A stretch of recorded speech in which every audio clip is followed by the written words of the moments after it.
Tai Jerome or Anthony Lamb? That's been the debate all season long with these two-way guys, right? You don't expect them to contribute that much, but it was very clear, at the midpoint of the season, hey, this is going to be a real thing here. They're both being used heavily for one reason or another. At one point, the Warriors are going to have to make a decision. And they stretched that decision out to 12 games left in the regular season. And finally, last night, we get the news. Anthony Lamb has been converted into that roster spot. The Warriors have made their choice. But why? Was their hand forced due to the rest of the roster? Did they make the right choice? Did they make the choice for right now or long term? Let's talk about it. You hear the saying in sports all the time, availability is the best ability. What I've come to realize is if you're trying to eat healthy, I think the same thing holds true. Availability is the best ability. And that's where Factor comes in. Fresh, never frozen food, straight to your doorstep, all dietitian approved, vegan, keto, or just a variety of eating healthy. Summer's creeping up on us here, spring soon. So I chose keto. I'm trying to cut the carbs down and lean out a little bit. And I think what I've been most impressed with from Factor is the fact that it's fresh. Your proteins are never dried out, right? Frozen food can be very convenient, but it tastes like frozen food. That's not the case with Factor. I'm using their protein shakes as a pre-workout, and I'm just on a routine that I know can be sustainable for me. And that's what's most important when you're trying to create these nutrition goals. So head to factor75.com or click the link below and use the code alchemy50 for 50% off your first Factor box. Again, head to factor75.com or click the link below and use the code alchemy50 for 50% off your first Factor box. I'll start with the case for Tai Jerome. I've been a huge Tai Jerome fan since Virginia, the national championship those years ago. I remember that float game. Do you remember all those floaters? And it was just the tournament in that run, the big plays on that stage. I think he won a lot of people over. In fact, I remember when the Suns took him, I was salty because I was like, dang, they got one here. I think it was like the 20th pick or something like that. I was like, dang, that was a good pick. I like him, right? And for whatever reason, the Suns, a lot of decent players fell out of favor with the Suns in that tenure there. But moved on to Oklahoma City and he bounced around. The Warriors pick him up. I was excited.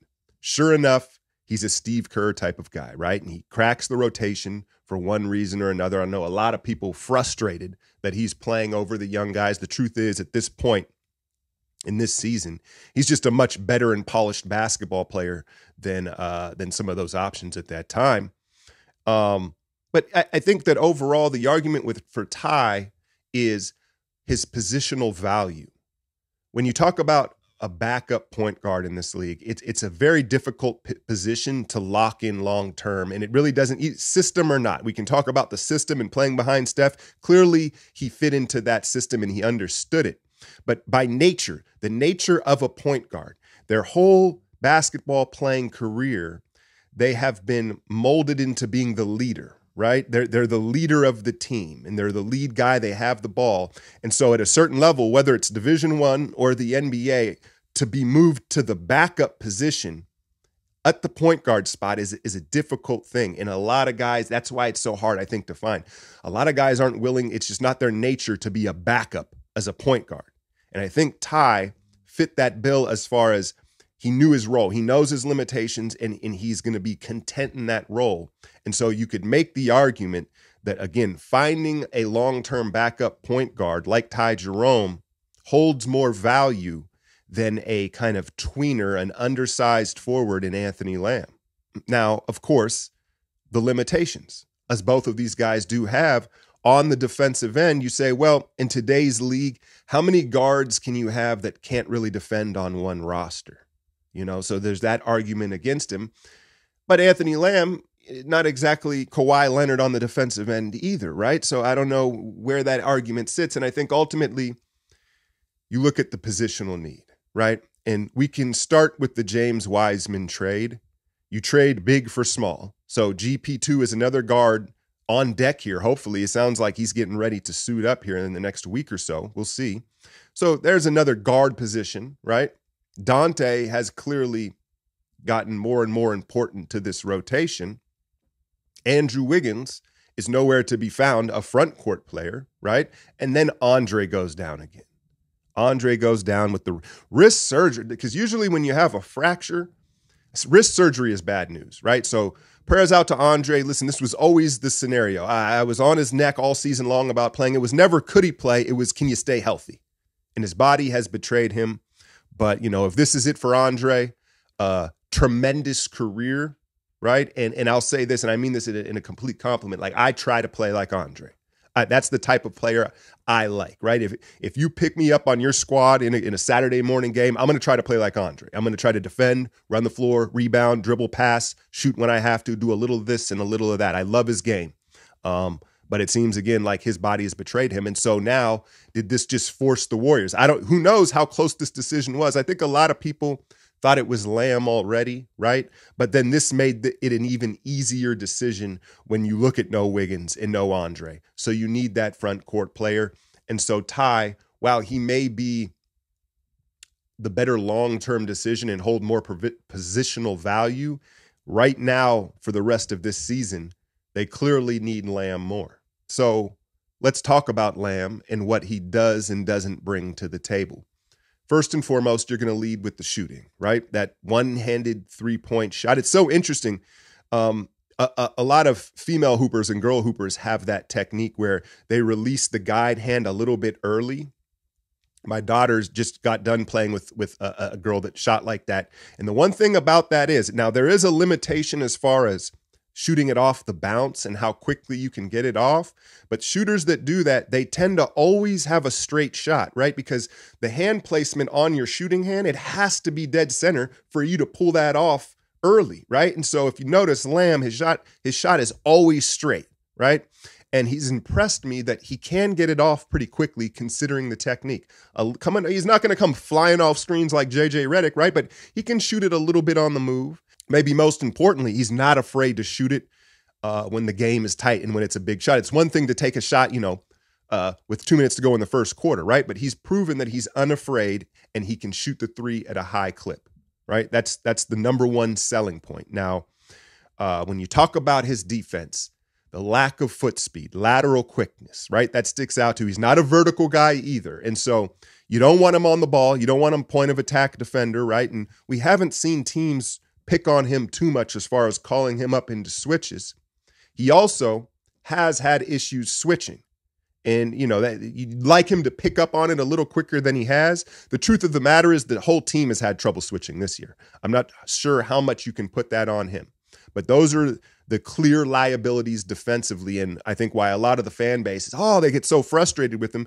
But here are the things that he does do very well defensively that hold great value to this team. One, the closeouts.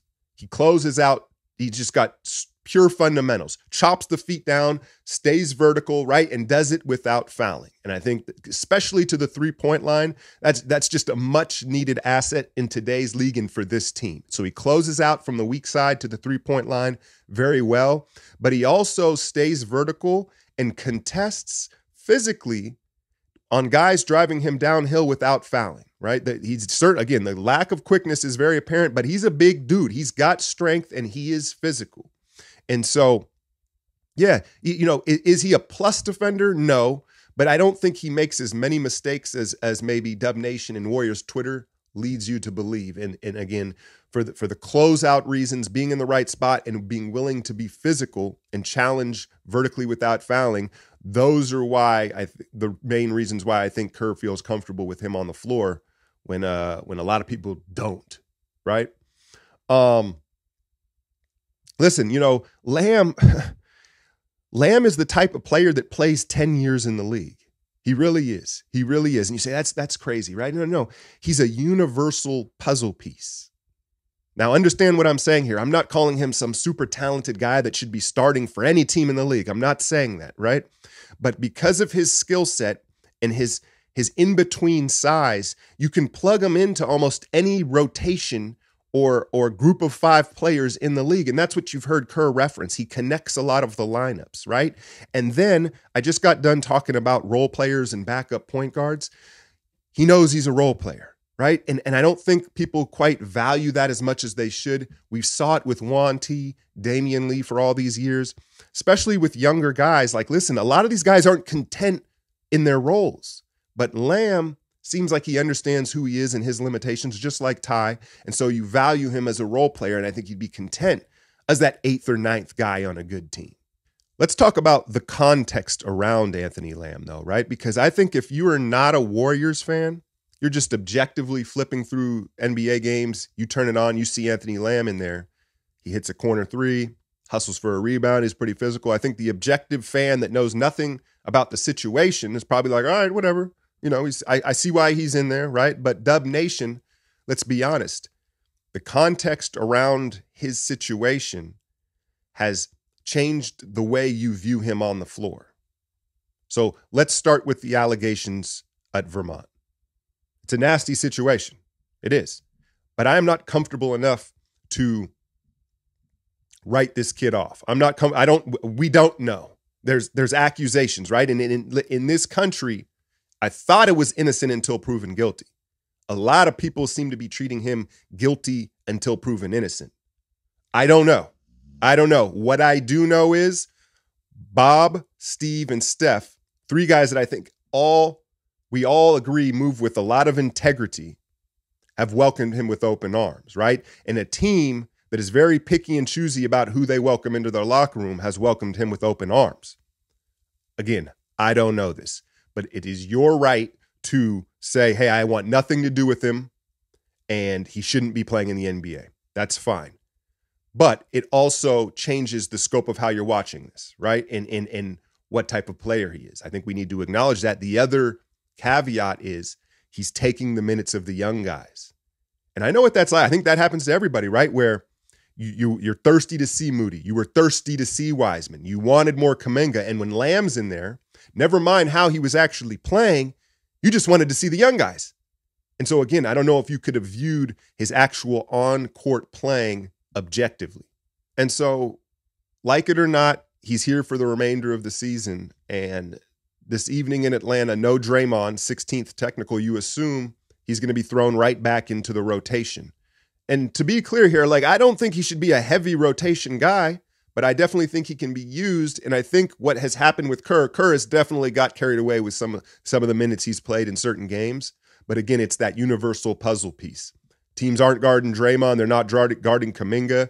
We don't have any spacing. You can't put Wiggins out there. Andre can't get out there. Who are you left with? So sometimes I think it's a process of elimination by default. His ability to space the floor has had him out there in more minutes than I think all of us want at some time.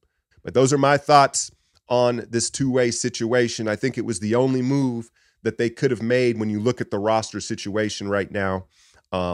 In the comments, let me know if you think it was the right move. I know what most of you are going to say. F both of them, we needed a big. And I think I agree with you. But for whatever reason, they weren't willing to do that. They like to keep the chemistry and synchronicity of the season together. I got some other topics I want to hit on in some of these rumors here. I'll save that for the patron VIP. Hit that like, share, and subscribe. I'm out, y'all.